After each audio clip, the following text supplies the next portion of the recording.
मला निशाणीची काही गरजच नाही. ऑलरेडी मी खुद एक निशाणी आहे. ते हक्काने माझ्या घरी येते आणि अजून मी हक्काने त्यांचं काम मार्ग लावतो. पक्षाने तुम्हाला किती डावलून द्या, काय डावलून द्या, आम्ही नाही डावलणार तुम्हाला. ही लोकांची भूमिका आहे की एकच माणूस असा आहे की ते कधी बी दरवाजा खटखटा, एक फोन करा, 5 मिनिटामध्ये हजर. लोकांनी स्वतः बोललं तुम्ही माघार घ्यायची नाही, अपक्ष लढायचं आणि जिंकून आणायची जिम्मेदारी आमची राहीन जनतेची. तुम्ही एवढं काम जे केलेलं तुमच्या वडिलांनी ते कोणीच केलेलं नाही आतापर्यंत. मी विष्णू काकांनाच मदत करणार आहे. एक मत विकासाला.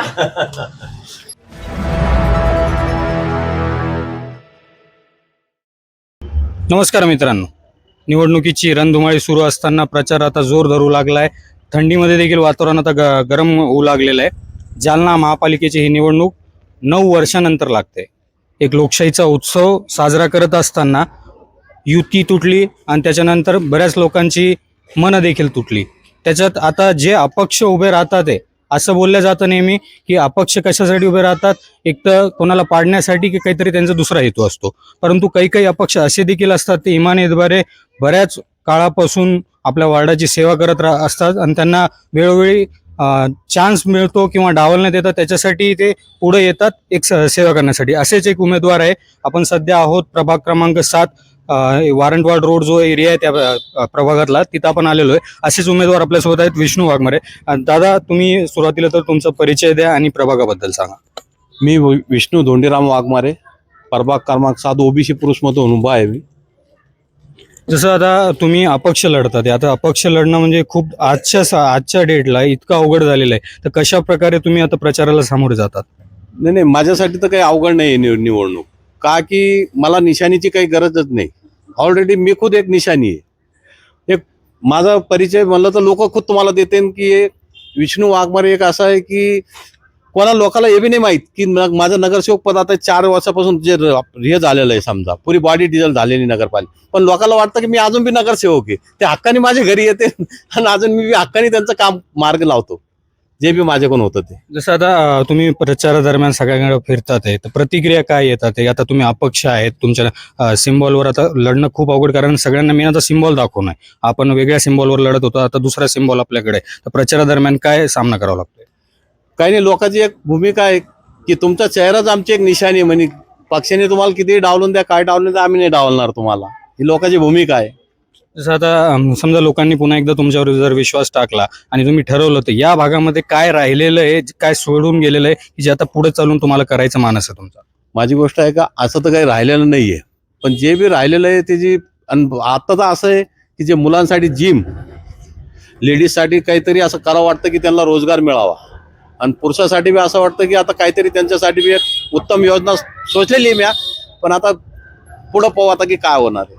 जसं अपक्ष राहत असताना मनात काय आलं होतं जेव्हा तुम्ही अपक्ष उभे राहत होता? परिवारामध्ये काय चर्चा झाली होती, मित्र कंपनीमध्ये काय चर्चा झाली होती की राहिलं पाहिजे की नाही? कारण की 2 तारीख होती मग विड्रॉल करायची, तर असं बरेच अपक्ष विड्रॉल देखील झाले, तर तुम्ही तो निर्णयावर का कायम राहिले, काय चर्चा झाली होती? माझी गोष्ट आहे का, माझा परिवारच माझा प्रभाग क्रमांक 7चा एरिया आहे.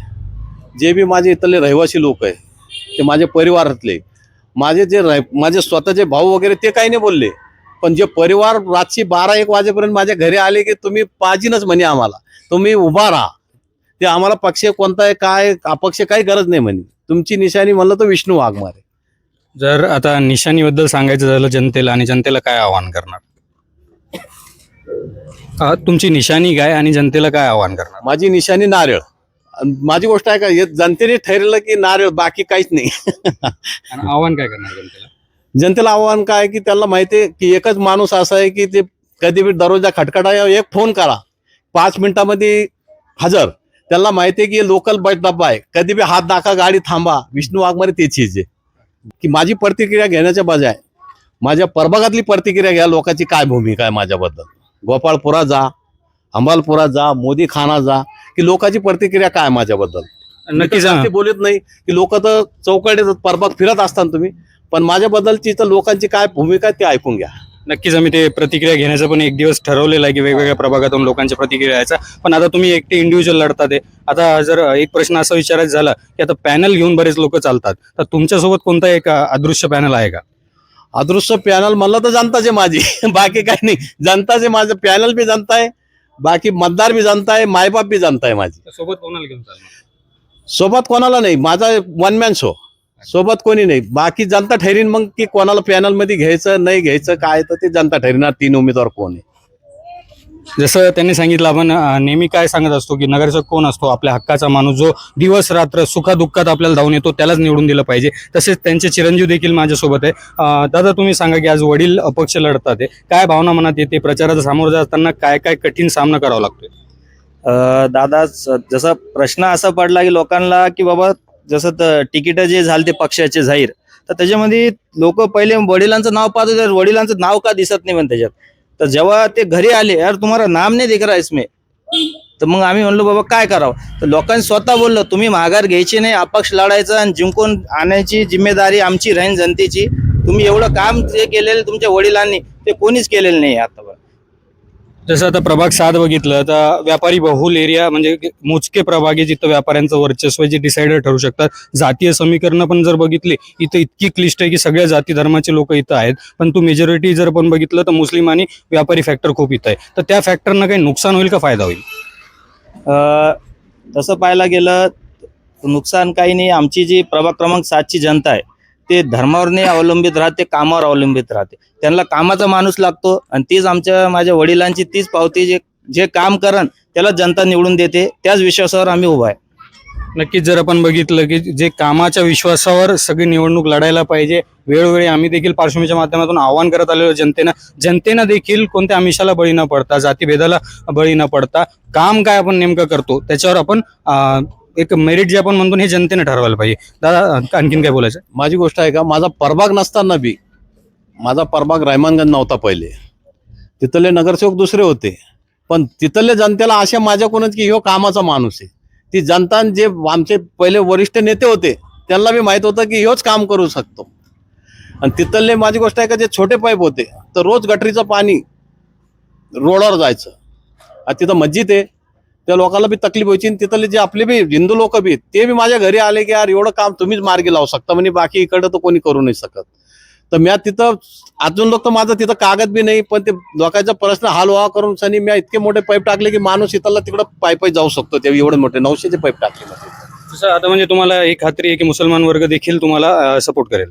1000% त्यांना माहिती आहे की कामाचा माणूस आहे. ते बी असं नाही पाहिजे की आपल्या समाजाचा माणूस उभा आहे का काय करून सनी, त्यांना कामाचाच माणूस लागणार आहे. सर्व जातीचे माणसं, माझी गोष्ट आहे का, सगळ्या समाजाला माहिती आहे की माणूस हक्काचा आहे, हे काम करू शकतो. एक तर जातीवादी नाहीये. त्यांना कोणी बी राहून द्या, मुस्लिम राहून द्या, हिंदू राहून द्या, ख्रिश्चन राहून द्या, कोणता समाजाचा येऊन द्या, त्यांना माहिती आहे हक्काचा आणि घरचा आहे. ते बी मला परिवारचं मानते. हर समाज मला परिवारचा मानतो. मुस्लिम तगत राहून द्या, हिंदू राहून द्या, ख्रिश्चन राहून द्या, कोणता बी समाज, त्याला तुम्ही वार्डात फिरून सनी त्यांची प्रतिक्रिया घ्या, काय म्हणते करून सनी. खूप खूप धन्यवाद. जसं हे होते प्रभाग क्रमांक 7चे उमेदवार विष्णू वाघमारे यांचं चिन्ह नारळ आहे. हे अपक्ष उमेदवारी लढतात आहे. त्यांनी जशी खात्री दर्शवलेली आहे की त्यांनी केलेलं विकास काम आजपर्यंत लोकांना पटलेलं आहे. ते जे लोकांनी त्यांच्यावर दाखवलेला विश्वास आज तो त्यांना निवडून आणेल. याच्यासाठी असे हायमॅक्स 32 बसले प्रभागात. अच्छा, लोकांना चौकामध्ये एक नाही भेटत. हा हा, 32 प्रभाग, माझ्या प्रभागामध्ये 32 हायमॅक्स बसले. 32 आहे मॅक्स या प्रभागामध्ये. प्रभागामध्ये निश्चितच जसं ते मी उल्लेख करत होतो की विकास कामाच्या दृष्टीवर त्यांनी जे मेन मूलभूत सुविधा लागतात नगरसेवकाकडून जनतेला ते त्यांनी प्रोव्हाइड करण्याचा प्रयत्न केलेला आहे. आजपर्यंत त्यांनी जितके काळ ते नगरसेवक राहिलेले, त्याच्यामुळे जनतेनं देखील, मित्रपरिवारानं देखील त्यांना आवर्जून फोर्स केला की तुम्ही उमेदवारी अर्ज ठेवा. त्याच्यामुळे ते आज अपक्ष उमेदवारी लढतात आहे. आपल्याला या उमेदवाराचे विचार कसे वाटले, आवडले असेल तर नक्की शेअर करा आणि आवडले असेल तर बटन दाबायला विसरू नका. आमिषाला बळी पडू नका. हेच आव्हान मी पार्श्वमी डिजिटलच्या माध्यमातून करतो. मी अनुप राठी, आपण पाहत आहात पार्श्वमी डिजिटल.